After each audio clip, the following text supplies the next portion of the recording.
नमस्कार दोस्तों, मैं Saurabh Kumar Shukla, acupressure therapist and trainer, Shivay acupressure treatment and training centre Varanasi से। दोस्तों, इसके पहले मैं जो वीडियो आप लोगों के सामने लेके आया था उसमें मैंने एक्यूप्रेशर के बारे में कुछ बातें की थी। एक्यूप्रेशर कैसे वर्क करता है, हम लोग प्रेशर देते हैं तो हमारी बॉडी में क्या चेंजेस आते हैं, और एक्यूप्रेशर के बारे में थोड़ा सा अवेयर किया था मैंने आपको, जिसे आप लोगों ने बहुत ही पसंद किया।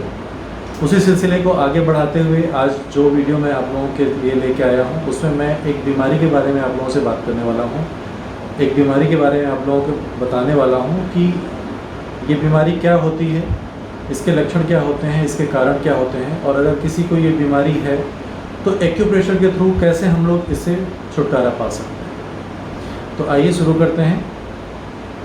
आज हम जिस बीमारी के बारे में आप लोगों से बात करने वाले हैं, जिसके बारे में आप लोगों को बताने वाले हैं, उसे हम लोग एसिडिटी कहते हैं। एसिडिटी, जिसे एसिड रिफ्लक्स भी कहा जाता है। एसिडिटी क्या होता है दोस्तों? जब हम खाना खाते हैं तो खाना ओसोफेगस के थ्रू हमारे स्टमक में जाता है, और हमारे स्टमक में गैस्ट्रिक ग्लैंड्स होते हैं, जिससे एक एसिड का सिक्रेशन होता है जिसको हम लोग हाइड्रोक्लोरिक एसिड कहते हैं। ये एसिड हमारे खाए हुए खाने को छोटे छोटे टुकड़ों में तोड़ने का काम करता है, जिससे हमारे डाइजेशन में हेल्प मिलता है। किसी कारण से यही एसिड का एक्सेस सिक्रेशन जब होने लगता है तो हमें जलन, दर्द, ये सारी चीज़ें फील होती हैं, क्योंकि हमारा जो स्टमक होता है उसकी जो इंटरनल वॉल ऐसी बनाई गई है कि वो उस एसिड को बियर कर लेती है,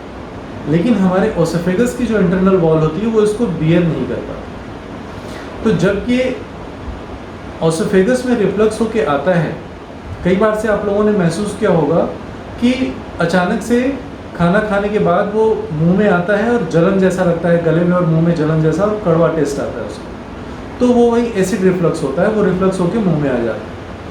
तो जब ये ओसोफेगस में आता है तो वहाँ पे हमें जलन और दर्द, ये सारी चीज़ें फील होती हैं। और ये जब ऊपर की तरफ से गैस बनती है, गैस जब ऊपर की तरफ आती है तो कई बार से चेस्ट पेन होता है, और कई बार हमें हेडेक भी होता है, सर में दर्द होगा, भारीपन रहेगा, ये सारे सिम्टम्स रहते हैं।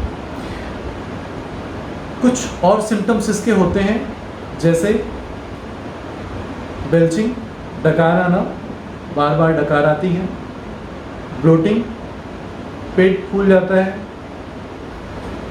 रेस्टलेसनेस, बेचैनी होती है, घबराहट होती है, और अपर एब्डोमिनल पेन, पेट के ऊपरी हिस्से में दर्द होता है।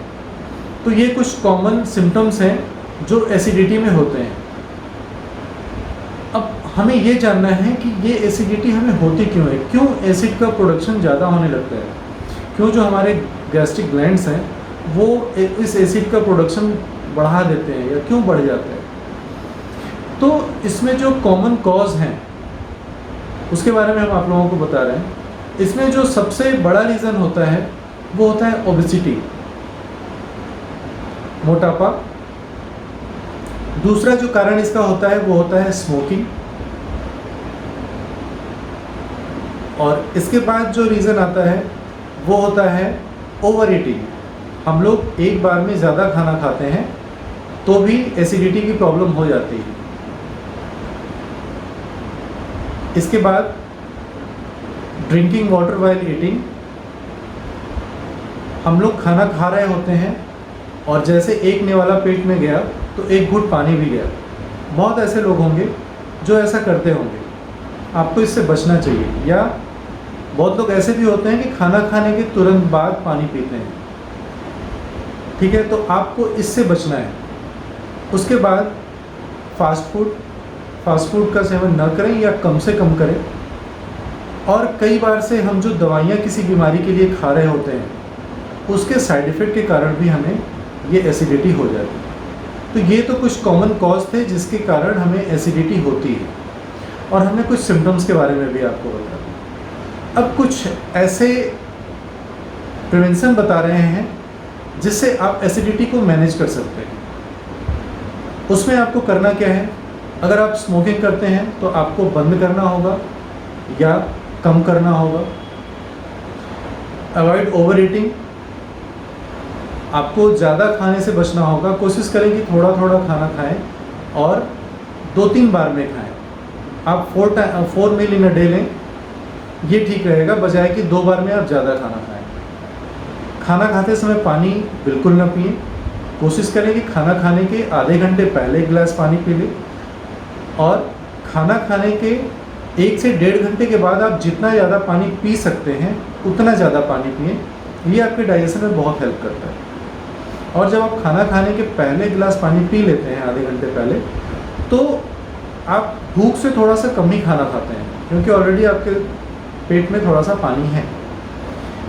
और जैसा हमने कहा कि भूख से थोड़ा कम खाना खाना, तो आप जैसे आपको लगे कि अगली रोटी खाने से हमारा पेट भर जाने वाला है, आप वहीं पे खाना बंद कर दें। ये एसिडिटी है या नहीं है, आपको हमेशा फिट कर रखने के लिए, अपने डाइजेशन को सही रखने के लिए इस चीज़ को आप करते रहें।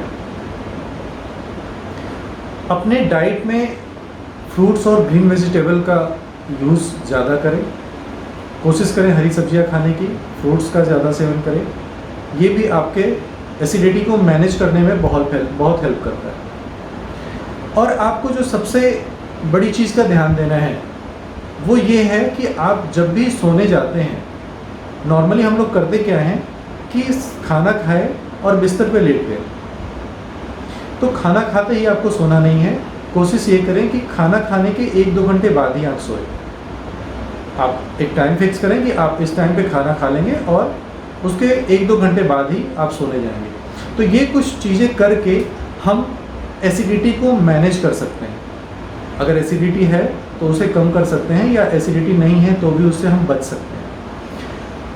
आइए अब बात करते हैं कि अगर हमें एसिडिटी, हमें या हमारे फैमिली में किसी को, या आप एज अ थेरेपिस्ट इसको कर रहे हैं, तो आपके पेशेंट को अगर किसी को है तो हमें क्या करना है, कहाँ प्रेशर देना है, कैसे उसे ठीक करना है। तो इसमें 3 प्रेशर पॉइंट हैं। जो पहला प्रेशर पॉइंट है वो है P6। ये पॉइंट जैसा इमेज में दिखाया जा रहा है, ये आपके कलाई के सामने के हथेली के ऊपर, रिस्ट जॉइंट के ऊपर लगभग 4 अंगुली के ऊपर आइएगा। वहाँ पे एकदम सेंटर में ये पॉइंट आपको मिलेगा। आपको पॉइंट लोकेट कैसे करना है, आप वहाँ प्रेशर दीजिए, जहाँ पे आपको हल्का सा पेन मिलता है, पॉइंटेड पेन मिलेगा, वही एग्जैक्ट वो पॉइंट रहेगा। इस तरीके से आप सारे पॉइंट को लोकेट करेंगे। तो ये पहला पॉइंट हुआ। दूसरा पॉइंट इस इमेज में जैसे दिखाया गया है, आपके नवल के ऊपर CV12, वही लगभग 4 अंगुली के ऊपर ये आएगा। वहाँ पे आप प्रेशर दीजिए, मसाज दीजिए, वहाँ भी आपको थोड़ा सा पेन मिलेगा अगर एसिडिटी है आपको तो। और जो तीसरा पॉइंट है वो नवल के नीचे, लगभग 2 अंगुली के गैप के नीचे ये पॉइंट आएगा, ये एकदम सेंटर में रहेगा। यहाँ पे भी आप प्रेशर दीजिए, मसाज करिए, यहाँ पे भी आपको पेन मिलेगा। तो इन तीनों पॉइंट पे आप लगभग दिन में 2 से 3 बार 5-5 मिनट के लिए प्रेशर दीजिए। आप एसिडिटी से आपको बहुत रिलीफ मिलेगा, इससे आप छुटकारा पा लेंगे।